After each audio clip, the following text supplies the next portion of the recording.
Muito bem, para você que está ligado aqui no 19 em Ponto, nós estamos recebendo aqui um profissional da área médica, o Dr. Douglas Manfré, que é médico psiquiatra, e também a senhora Vera Inês Pomblum, ela que é voluntária da CVV, o Centro de Valorização da Vida. O nosso tema de hoje são as orientações e hoje também a gente vai falar sobre a questão do suicídio, da prevenção ao suicídio. Suicídio é uma das principais causas de morte no mundo e no Brasil, com certeza. Aqui no Brasil são registrados cerca de 12 mil suicídios todos os anos. Cerca de 96% dos casos estão relacionados a transtornos mentais. Em primeiro lugar está a depressão, seguida do transtorno bipolar e do abuso de substâncias. Aqui em Santa Catarina, nosso estado, no ano de 2020, de acordo com o Sistema de Informação sobre Mortalidade, o SIM, foram registrados 769 suicídios, dos quais 79%, ou seja, 611 ocorrências, foram cometidas por pessoas do sexo masculino. No período de 2017 a 2020, a maior proporção dos óbitos concentrou-se na faixa etária de 30 a 59 anos. No entanto, a maior incidência está na faixa etária de 70 a 79 anos. Então, o assunto é bastante sério, que nos reúne aqui, nos traz aqui hoje. Quero cumprimentar você primeiro, Vera. Seja bem-vinda aqui. Acho que é a tua primeira experiência num podcast, é isso? Boa noite. Isso mesmo. Boa noite a todos. Boa noite a você, boa noite ao médico que está aqui do meu lado e a todas as pessoas que estão acompanhando nós. Doutor Douglas, antes do seu cumprimento, queria cumprimentá-lo de forma muito efusiva, especialmente pelo seu dia hoje, né? O senhor representa hoje aqui a classe dos seus colegas no Dia do Médico. Seja bem-vindo e boa noite. Obrigado, boa noite, Carlos, boa noite, Vera. Vamos bater um papo aí desse assunto tão importante que ainda bem está cada vez mais em voga para a gente poder discutir sobre ele. O que representa para vocês um espaço desse aqui, para vocês falarem desse problema que acomete muitas pessoas, como eu disse aqui no meu enunciado, nesses estudos publicados e divulgados por essas instituições, doutor? Eu, acho que é um espaço muito importante, porque sempre existiu quase um mito assim que não poderia falar sobre suicídio, como se isso fosse fazer todo mundo se matar. Mas a gente observou durante todo esse tempo, nesse espécie de protecionismo aí, que esses dados aumentaram sem parar, né? Não teve resolução por isso. Então a gente enfrenta hoje números muito altos, como tu citou no começo, e a gente precisa criar estratégias de poder falar sobre isso para as pessoas buscarem ajuda, né? Como tu falou, a maioria está envolvendo transtorno mental. E os transtornos mentais têm tratamento, né? Então a gente tem que poder abrir as portas para falar sobre isso. Ô Vera, falar sobre esse assunto abertamente assim, é uma melhor forma para você tentar conscientizar as pessoas e tentar baixar esse índice que é bastante grave?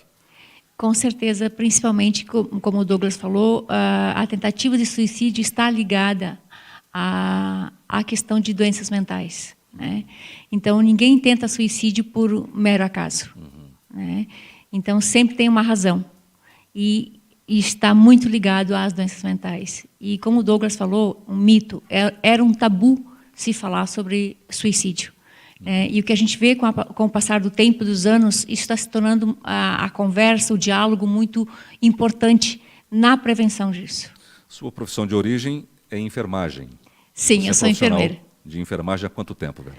Há 32 anos. 32 anos. 32 e anos. O que te levou a ser uma voluntária do CVV? Que eu vejo o índice de suicídio, né, não tanto, digamos, nos índices que você colocou, mas como eu trabalho com bastante jovens, né, adolescentes, eu tenho visto muito esse aumento, né, nessa faixa etária. Né? E, digamos assim, e a outra é a questão do idoso, a solidão, o abandono. Então, isso que está levando muito essa faixa etária dos idosos nessa... São, digamos, dois extremos, o adolescente e o idoso. Né? Qual que é o papel da família para tentar construir uma nova conscientização em relação a esse tema? A família, no meu ponto de vista, é a base. Né? E hoje a gente não tem essa base. O que eu vejo assim, é muito... individualidade na família, digamos, é o pai no celular, é a mãe no celular, o filho no celular, né? E não se tem aquilo que se tinha, né? Que é o sentar junto, fazer as refeições juntos, é discutir os assuntos do dia a dia, família. E isso está se perdendo muito com o passar dos anos. Quer dizer, esses hábitos da modernidade estão fazendo com que essa estatística que já era muito grande, ela possa piorar, né? Com certeza. No meu ponto de vista, sim.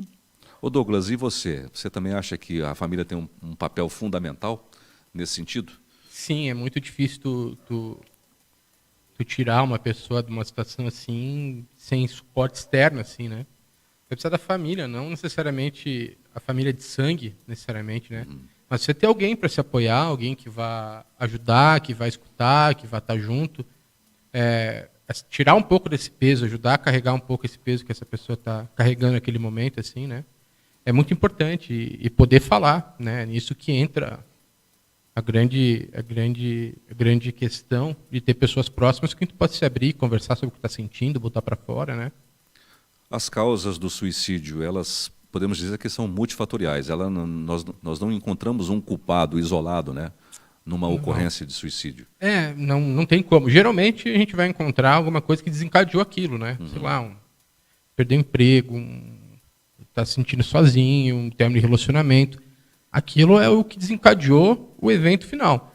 Mas se a gente for avaliar e tivesse uma conversa com essa pessoa desde antes, com certeza isso é um complexo que vem há muito tempo sendo construído, que aquele é o limite, assim, aquele é o ato final. Mas a doença, a insatisfação consigo mesmo, essas ideias de morte, isso vem há muito mais tempo. Assim, raramente é uma coisa do momento só. Ô Vera, quanto tempo que você presta esse serviço voluntário, gratuito para a nossa querida CVV? Aqui eu estou no CVV desde maio de 2019. Mas você já fazia esse trabalho anteriormente na sua cidade de origem ou não? Não. Comecei aqui em Concórdia, até por uma professora que fazia parte do CVV, né, que agora no momento ela não está mais.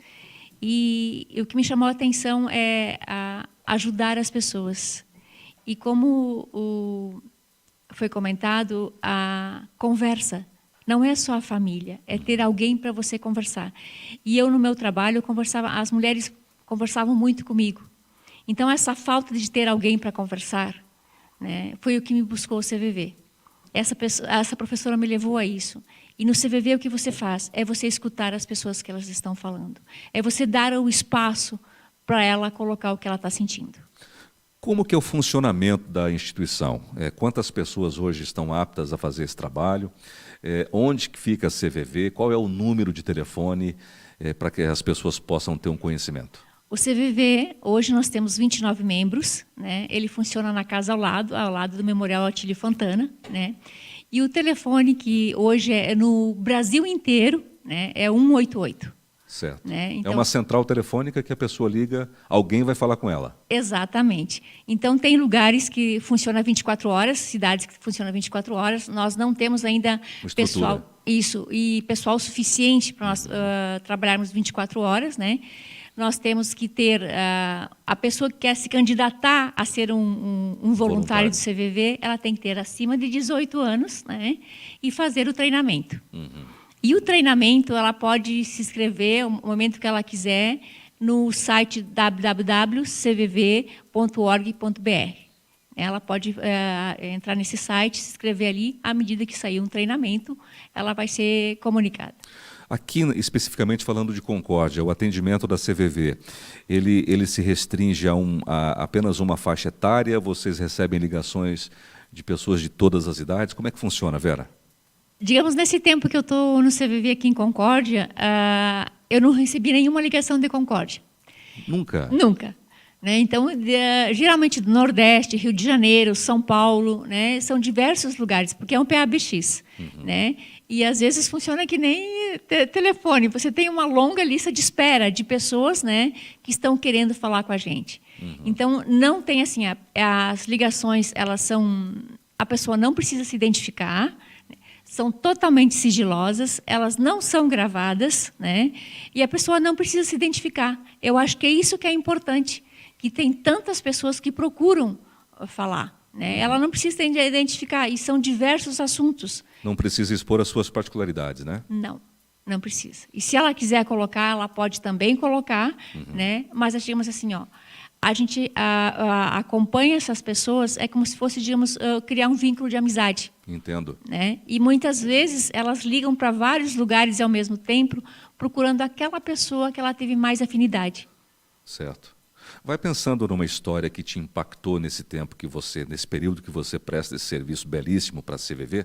Daqui a pouco você vai contar para a gente, claro, evidentemente, né, fazer com que essa pessoa não seja exposta, e você bem sabe disso, que não é necessário, mas nos conte daqui a pouco alguma história impactante que, a partir daquele momento que você ouviu aquele depoimento, aquilo mexeu muito com você.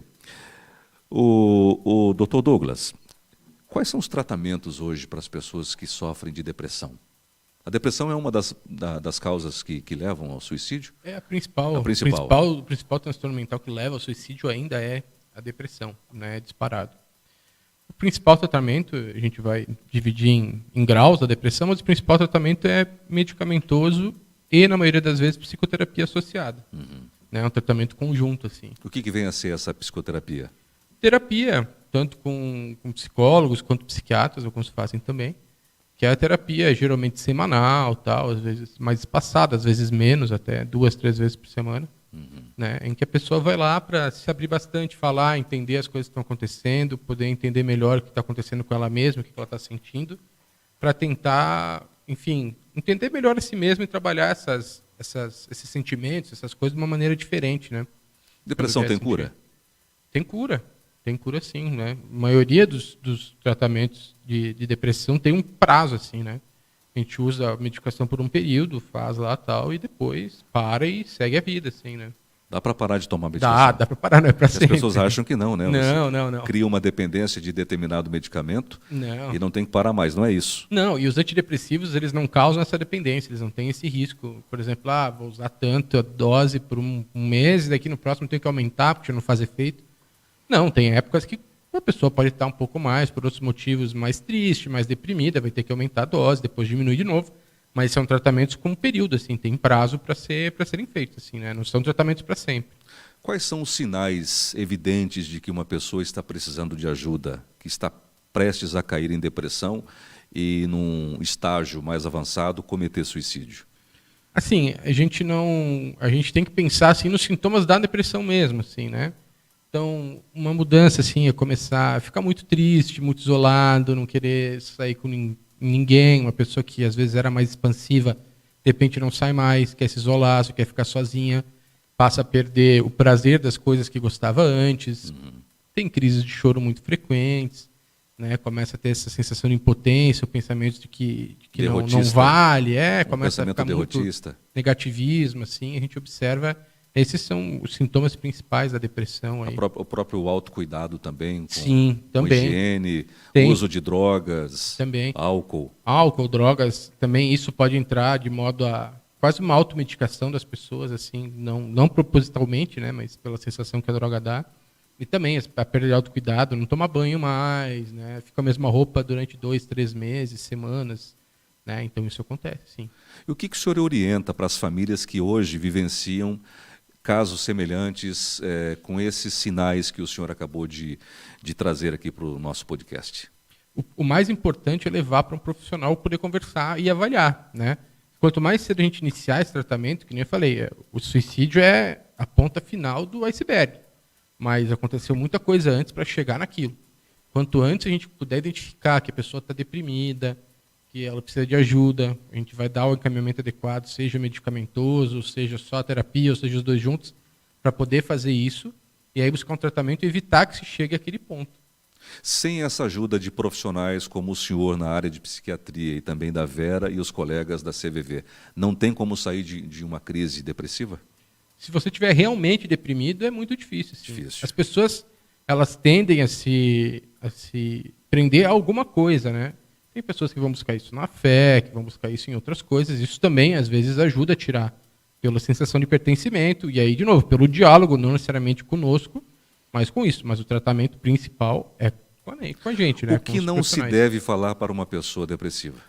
Menosprezar a dor que ela está sentindo. Né? Muitas vezes a gente tende a comparar o que uma pessoa sente pelo evento, vamos dizer assim. Né? Assim, estou muito triste porque aconteceu uma coisa X ou Y e para mim eu acho que aquilo não me atingiria assim. E tu fica, não, mas como é que tu vai ficar assim com isso? Pelo amor de Deus. Isso não é nada. Isso não é nada, tu tem tudo que tu quer, só vai para frente, o que tu está fazendo, né? A dor de cada um é muito individual, né? Cada um sabe por que sofre, como aquilo atinge a si e faz a pessoa sofrer, né? A dor e tanto a depressão, apesar de a gente diagnosticar várias pessoas com depressão, elas não são a mesma depressão dessas pessoas, né? Cada pessoa tem características diferentes de depressão, tem motivos diferentes para estar deprimido, né? E a dor é dessa mesma forma, né? A dor de cada um é individual, né? É subjetiva, tu não consegue fazer uma mensuração assim, né? Exatamente. Ô Vera, e quais são as técnicas que vocês aprendem nos treinamentos que são repassados para os voluntários para evitar esse tipo de situação, esse desprezo para com a pessoa que os procura? Na verdade, a gente não dá receita. Né? A gente faz a pessoa buscar a sua ajuda naquilo que ela está nos contando. Né? Nós não temos receita.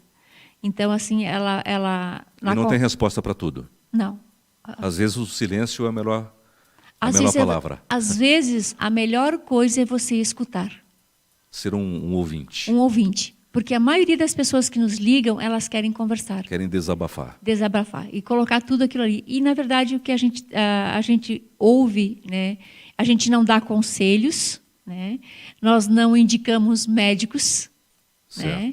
Então, assim, no meio da conversa, ela mesma é estimulada a achar o seu caminho, a achar a sua busca. Seja ela com o médico, com o psicólogo, ou mesmo na religião, né? A gente também não indica essa questão de religião, mas ela mesma vai achar o seu caminho. Você já atendeu algum paciente, alguma pessoa que chegou ao extremo de cometer o suicídio? Já. E qual que é essa sensação, Vera? A sensação dessas pessoas que... A sua sensação em saber que aquela pessoa que você conversou com ela chegou ao extremo de tirar a própria vida. Ninguém escutou. Ninguém ouviu, ninguém viu os sinais. Que, como o Dr. Douglas falou, a pessoa dá sinais. Mas a gente, às vezes, está tão preocupado com as questões do dia a dia que você não presta atenção. Né? Às vezes, amigos que você tem, que você está ali, tu acha, ele está feliz, ele está rindo. Mas ele não está feliz, ele não está rindo. Às vezes, a dor que ele tem internamente é muito maior do que você possa imaginar. Ou seja, essa frustração de um voluntário da CVV é a mesma frustração quando um médico perde um paciente, né, claro, doutor? Com certeza, né? Perder uma morte você faz tudo ali evitável, para tentar evitar. Dizer assim, né? Lógico que tem gente que vai, independente do que a gente faça, vai acabar cometendo suicídio, né? Vão ter pessoas, tem uma incidência disso, vai ter gente que vai acabar cometendo suicídio mesmo assim, né? Mas a sensação é de frustração, assim, de pesar mesmo, né? Uma pergunta para o Dr. Douglas. Olha, psicoterapia é mais efetivo que medicamentos no início da depressão? E ele faz uma observação. Parabéns ao Dia do Médico. Obrigado. Na verdade, de início, a psicoterapia vai ser uma coisa mais de alívio, vamos dizer assim, né? Mas a pessoa poder botar a coisa para fora, poder botar aquela angústia para fora. E, de fato, a medicação vai fazer efeito mais rápido, né? A medicação funciona a mais curto prazo, vamos falar assim. Também funciona a longo prazo, mas ela tem um efeito mais rápido. A psicoterapia, ela já tem um efeito mais a médio, longo prazo, assim, né? Entendi. Ele não consegue, assim, o remédio, daqui a pouco, em 2 meses, tem um efeito. A psicoterapia nem sempre, em 2 meses, tu vai conseguir resolver alguma coisa. Geralmente não, tu vai precisar de um período maior, assim. Se ouve muito dizer de que as pessoas que são dependentes químicas, que fazem uso de drogas lícitas ou ilícitas, do álcool, se elas não tiver por si só a vontade de buscar ajuda, de querer ser ajudado, ela tem uma dificuldade a mais para poder sair desta fase. Isso procede, doutor? Eles têm que ter uma vontade, pelo menos um discernimento, assim, né? Mas muitas vezes a gente tem que prestar a nossa vontade para eles, assim, né? A maioria das vezes, porque... Tem que pegar pelo braço e levar. Tem que pegar e ajudar. Ó, tô te emprestando, porque muitas vezes eles querem, mas a relação com a substância é tão forte que em algum momento ela vai tirar dali. É como se fosse eles vivessem um relacionamento simbiótico com a droga, assim, né? Então, para te conseguir tirar e afastar daquilo é uma coisa... Tu precisa muito desse auxílio externo também, que muitas vezes a droga vai chamar de volta e vai tentar ser mais forte que a pessoa, e ela precisa poder contar também com o meio externo para poder ajudar a botar esse limite com ela. Ou seja, tem que ter muita resiliência e muita persistência com esse tipo de paciente. Né? A maioria dos pacientes dependentes químicos, assim, eles não param na primeira tentativa, mesmo com internação, requerem várias internações para conseguir, de fato, ficar abstinente E como a gente fala assim, não é o dependente químico, ele não tem a cura definitiva, né? Ele eternamente é um dependente químico em abstinência, né? Ele vai estar sempre ali tendo que se cuidar para isso. Conta pra gente um relato que você obteve nesses anos todos prestando serviço voluntário à CVV e que te impactou muito. Que a partir daquele momento você notou que o problema é muito sério. O abandono familiar. Abandono familiar. Abandono familiar. De uma adolescente e de um idoso. Né? A pessoa... Começa pela adolescente. A adolescente, digamos assim, como eu coloquei antes, a família é a base. Mas como o doutor Douglas falou, nem sempre nós temos a família é a base. Um amigo pode ser isso. E esse adolescente, ele não tinha... O pai era militar. Então, ele disse que ele se criou numa educação muito rígida. Uhum. E ele era homossexual. Certo. Né? E ele não podia ter, digamos, se definir sexualmente devido à atitude do pai dele, aos que era costumes militar. do pai. Isso. Então, ele procurou na rua, né, uma ajuda, e ele foi traído pelo amigo. Então, a pessoa que ele podia confiar, que ele achava que podia confiar, não ajudou. Né? Então, para mim, digamos assim, eu queria dizer, eu estou aqui, sabe? Mas eu não consegui fazer, digamos assim, que ele realmente acreditasse que eu estava ali com ele. Né? Então, até porque ele teve uma decepção com alguém, um ente querido, né, da família, que é o pai, a figura de pai. Então, é uma figura muito forte. Né? Exato. Por isso que muitas vezes eles procuram o CVV, que a gente digamos, não agride a pessoa verbalmente, você está ali para escutar sem fazer qualquer coisa contra aquilo que ela tem de mais importante para ela, digamos, no caso, para ela era a sexualidade. Uhum. Né? Então, tu está ali para escutar e tu tem uma pessoa que você pode contar, mesmo que não seja sempre a mesma. O desfecho desse caso, Vera? Ele abandonou a família. Certo. E o caso do idoso? Do idoso,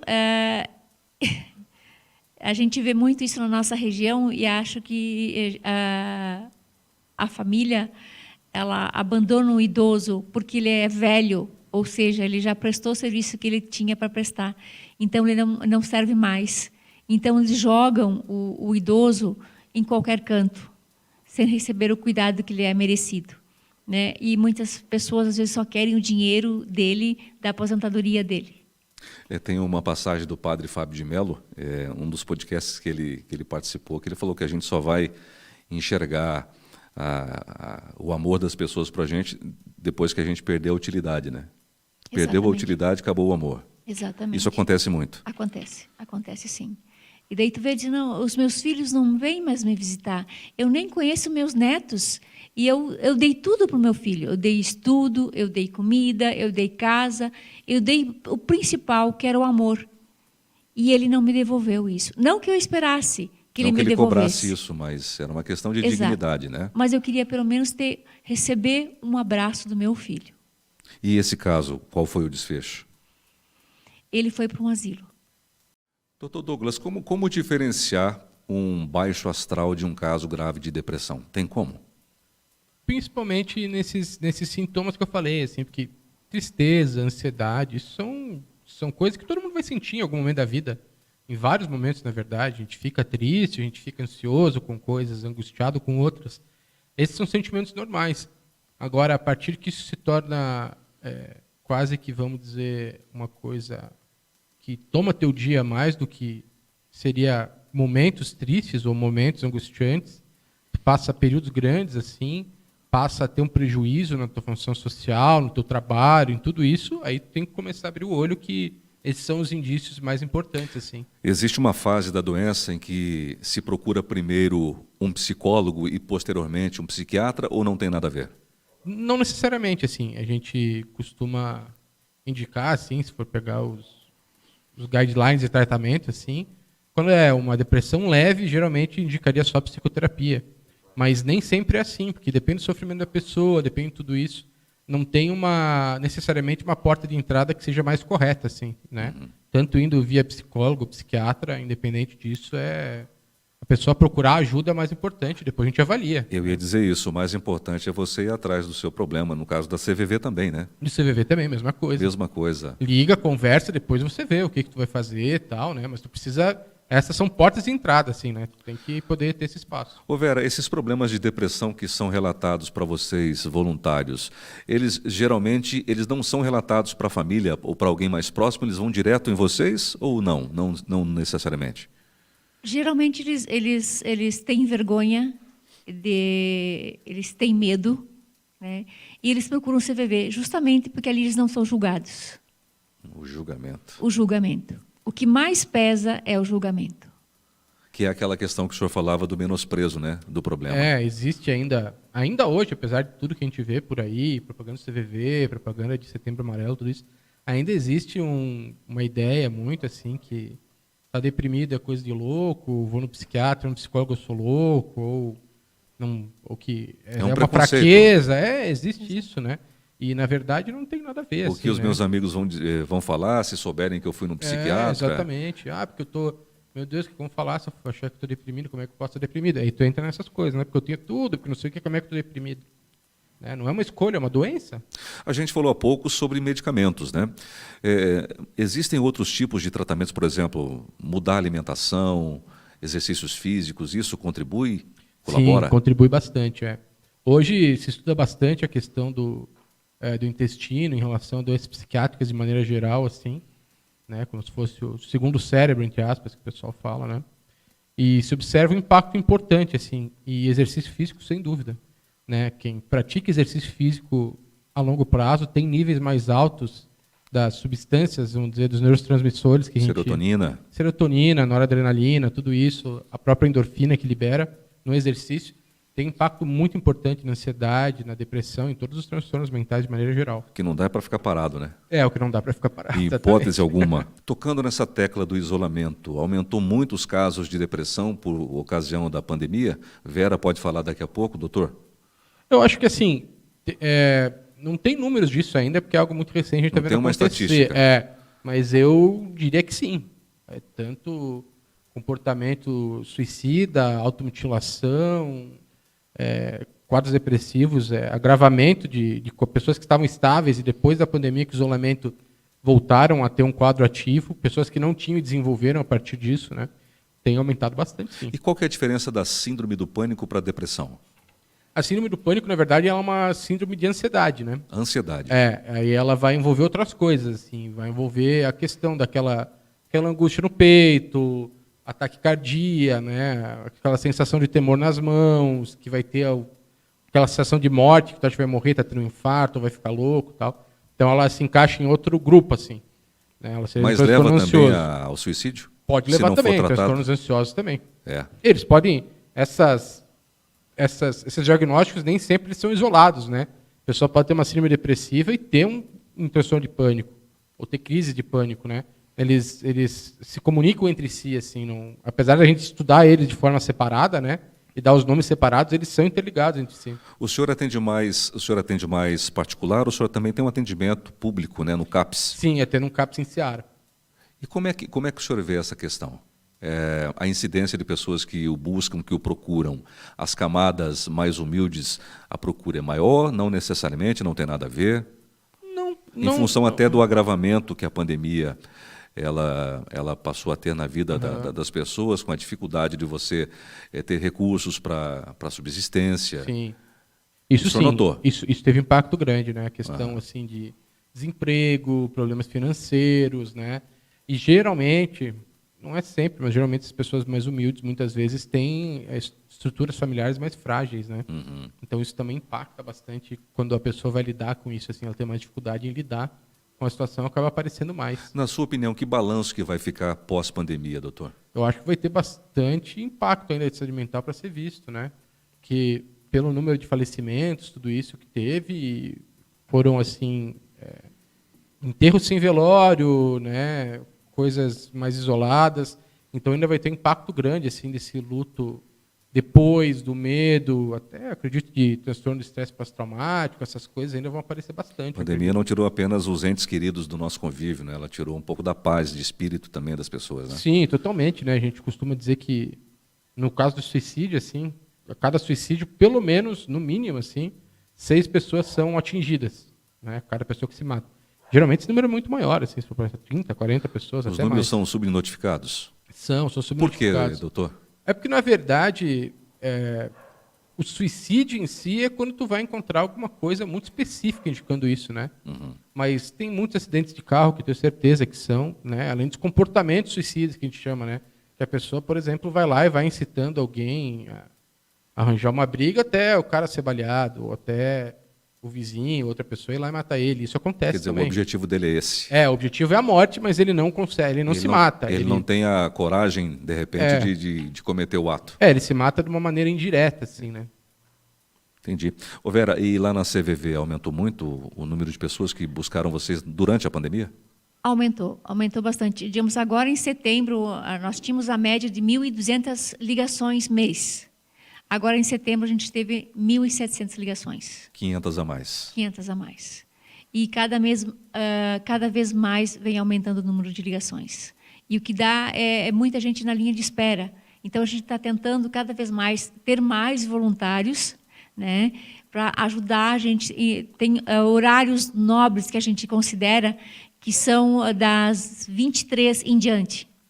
Né? A partir das 23 horas aumenta o número de ligações. Exato.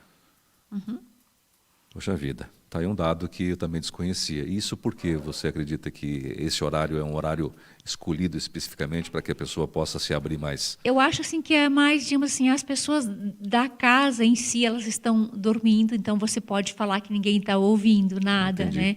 Ou às vezes você ouve, se for antes desse horário das 23, as pessoas falam baixinho. Eu não posso falar mais alto porque a minha família ainda está acordada, então eu tenho que abaixar meu tom de voz. E às vezes fica até difícil você ouvir exatamente o que ela está falando pela tonalidade da voz. E antes da nossa conversa aqui ao vivo, conversando aqui nos bastidores, você havia me dito de que existe um horário pela manhã de que o número de ligações, o maior número de ligações é de jovens. Adolescentes. Problemas familiares.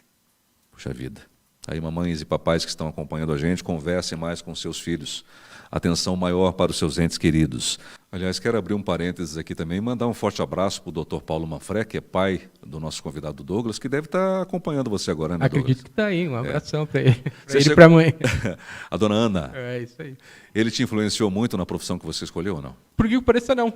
Ele nunca me cobrou que eu fizesse isso. Quer dizer, o Paulo não fez pressão nenhuma em cima de Não, ti. não tive essa pressão dele me cobrar que eu fizesse isso, ou que eu seguisse a especialidade que fosse, ou que escolhesse medicina. Nunca teve isso, não. Isso foi bem livre para mim, assim. Mas acontece essa pressão no dia a dia? Acontece bastante.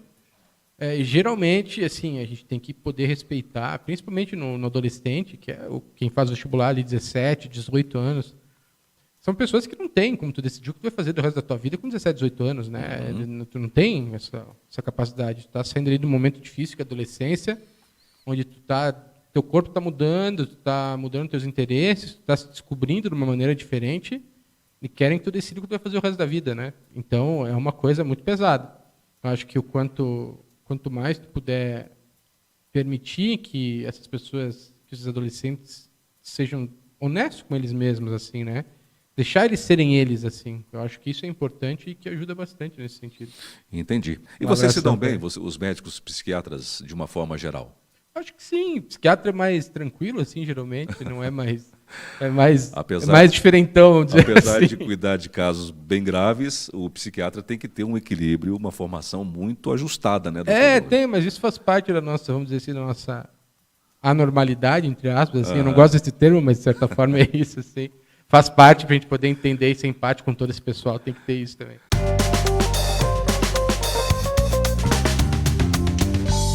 Perguntas objetivas, respostas sucintas, mas pode... Vamos tentar ser sucinto.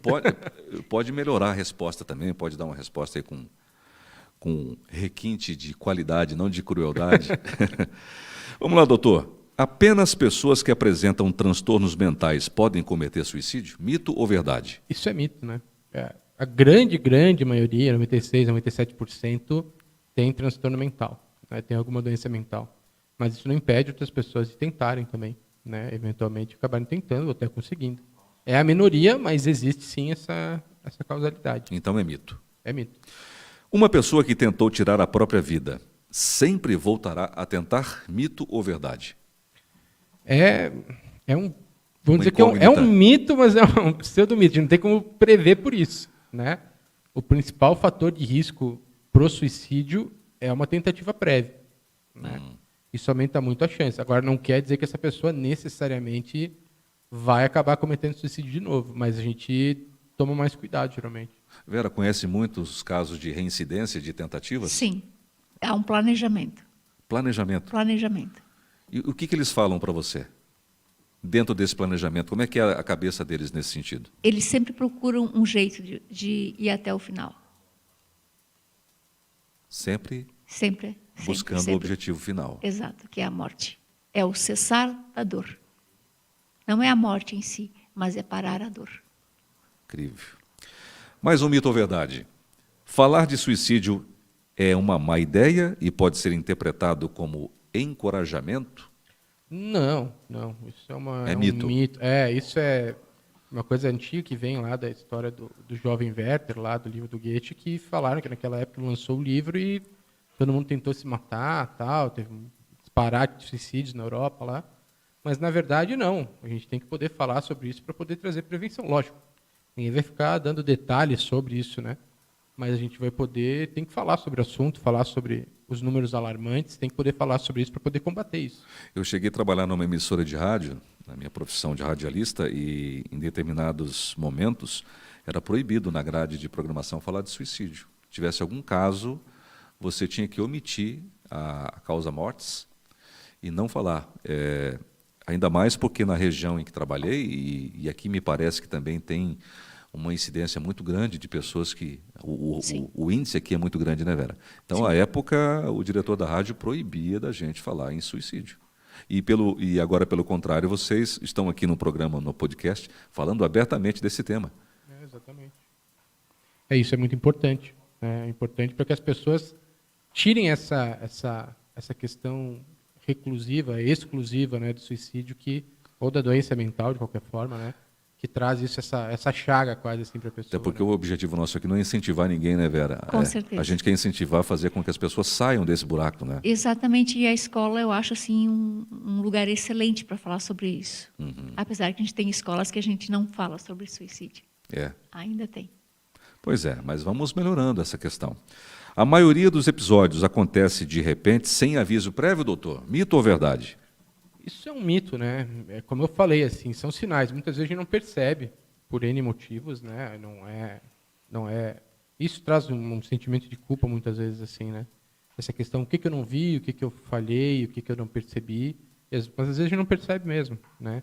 A gente está aqui falando só que lá no meu consultório eu pergunto abertamente sobre isso porque eu sou especialista nisso, né? É uma atuação diferente. Trabalho com isso todo dia.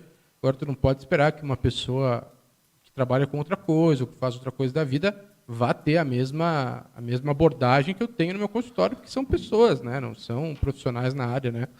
Então, o profissional, no seu caso, o psiquiatra, tem que ter uma percepção muito aguçada? Geralmente a nossa abordagem é perguntar diretamente, assim. Se a pessoa já pensou em suicídio, Mas você nota quando a pessoa ela se recusa a falar o motivo? Ela omite algum dado para... Geralmente eles se abrem em relação a isso, até porque a gente vê que eles estão muito deprimidos e tal. E conforme eles vão se abrindo, isso também vai saindo, né? Conforme eles vão, como a Vera falou já antes, tendo essa conversa sem julgamento, em que eles se sentem num ambiente que eles podem se abrir, conforme isso vai saindo, em algum momento essa questão do suicídio também vai sair do peito dessas pessoas para elas poderem botar para fora. E no caso da CVV, Vera, você também tem essa percepção? Você consegue pensar numa conversa se a pessoa está omitindo algum detalhe ou não? Você tem que dar espaço para essa pessoa. Às vezes vai longe, às vezes vai 1, 2, 3 horas para te conseguir até onde ela diz assim... Uma conversa demora todo esse tempo? Demora. Nós temos casos, às vezes, de 4 horas. Às vezes, num atendimento, em 4 horas, você tem um atendimento. Essa ligação ela é gratuita para todo o território nacional? Todo o território nacional. Repete o número aí. 188. 188. Mas existe um outro canal que as pessoas podem encontrar a Tem CVV? chat, tem no... O site também da CVV? Do Ministério da Saúde. Ministério da Saúde. Isso, é www.cvv.br.com. Acho que é .org.com, né? Isso, .org.com. Isso. Doutor Douglas, mais uma aqui do Mito ou Verdade. Vamos lá. Pessoas que falam de suicídio não têm intenção de cometê-lo? Não, isso É mito? é mito total. Né? Não... A pessoa, geralmente, quando ela vai falar que ela está sentindo isso, que ela está pensando sobre isso, é um pedido de ajuda. Já muito é um pelo estágio contrário. avançado. Ela está pedindo uma ajuda, falando o que está sentindo, o que está acontecendo, né? E que ela precisa de um auxílio que é aquilo que ela está sentindo, né? Então, não, muito pelo contrário, assim, é bem o contrário disso, assim. Muitas vezes as pessoas falam sobre isso, né? Isso que o senhor está dizendo é um alerta que vem muito bem a calhar para as famílias que estão assistindo a gente agora, né? Sim. Porque quando a pessoa fala desse problema, é porque ela já está com o objetivo dela meio que traçado, planejado, como disse a Vera, né? E que a qualquer momento esse infortúnio pode acontecer, né? É uma forma de pedir ajuda. E como tu falou, e isso reflete nos dados, lá no começo, que homens têm uma maior incidência de suicídio que mulheres. Uma predisposição maior. Mas não é a predisposição. É porque a mulher, desde muito jovem, desde a primeira menstruação, na menarca lá, ela vai no ginecologista todo ano. Entendo. Então ela tem uma consulta todo ano, ela fala sobre isso todo ano. O homem busca muito menos o serviço de Esse saúde. é o fator, então? O homem, para mim, sim. Né? O homem busca muito menos serviço de saúde. O homem existe um certo tabu da masculinidade, assim, que o homem não pode chorar, o homem não pode se sentir mal, o homem não pode isso, não pode aquilo. E para a mulher, de certa forma, é colocado o negócio, o sexo frágil, não sei o quê, Mas, na verdade, as mulheres falam muito mais sobre isso. E se você for ver no fundo desses dados, apesar disso, as mulheres tentam se matar muito mais, mas tem menos êxito nisso. Enquanto os homens tentam se matar menos, mas eles conseguem muito mais. Fica mais suscetível, né? Exatamente. Falar sobre suicídio pode induzir a pessoa a cometer o ato? Mito ou verdade? Mito. Estamos aqui falando sobre isso numa boa. A melhoria do estado emocional elimina o risco do suicídio? Vamos dizer assim, tu tratando a doença, sim. Né? A pessoa pode reincidir de novo, pode ter a doença de novo, pode ter esses pensamentos de novo, né? Mas é para isso que a gente tem um acompanhamento, faz o tratamento por um período, para a gente ter essa segurança de poder parar e falar, agora tu segue aí, se precisar de alguma coisa, tu volta, né? Nos comunica, liga, a gente tem que deixar essa porta aberta, né? Para a pessoa também saber que se ela se sentir mal, se ela não estiver legal, ela pode buscar de novo. Acho que já fiz essa pergunta, mas como a audiência é rotativa, às vezes as pessoas podem estar assistindo a partir de agora. Sozinho não tem como sair dessa. É muito difícil, né? Muito difícil. O ideal é tu buscar sozinho, tu por si só não. Tu vai precisar buscar a ajuda de outras pessoas. Tá. Uma pessoa que está prestes a cometer o ato, ela o faz em silêncio, mito ou verdade? Isso é um mito. Não, ela vai falar antes, ela vai comunicar de alguma forma.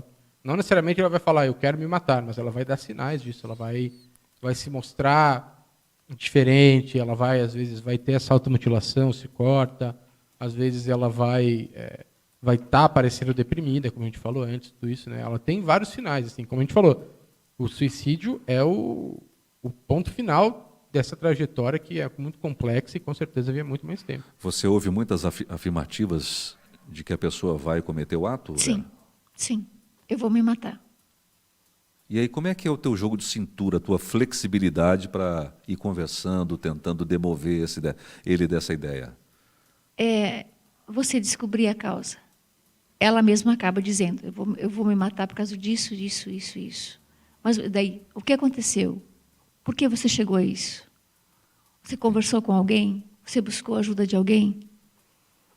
Poxa, que situação. Tem que ter realmente uma preparação psicológica, né?